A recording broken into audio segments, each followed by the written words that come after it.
Noyabr oyida tug'ilgan insonlarni biroz shafqatsiz insonlar deyish mumkin. Negaki, ular qilingan xatolarni juda kamdan kam hollarda kechirishadi. Bu insonlar hayotga sovuqqonlik bilan qarashsa-da, lekin sevgi bobida ularga yetadigani yo'q. Ular ajoyib romantik insonlardir. Bu insonlar yaxshigina oila boshqaruvchilari hamdir. Umuman aytganda, noyabr oyida tug'ilgan insonlar tez harakat qiluvchi, o'ziga ishonuvchi, tez fikrlovchi va har qanday ishni oxiriga yetkazuvchi insonlardir. Ular pastkashlarni va maydagap insonlarni yomon ko'radi. Past ketish ular uchun o'lim bilan barobardir.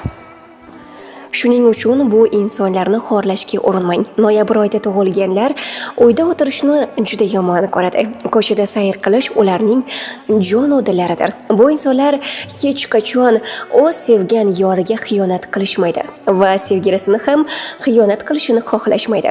Shunday ekan, bu insonlarning bu odati anchagina maqtovga loyiqdir. Sizning ham noyabr oyida tug'ilgan yaqinlaringiz bo'lsa, Tabriklar TV loyihasi orqali biz ularni tabriklab beramiz. Fursatni boy bermang. Biz bilan bog'laning. Murojaat uchun 50lik 444 33 11 raqamlariga qo'ng'iroq qiling.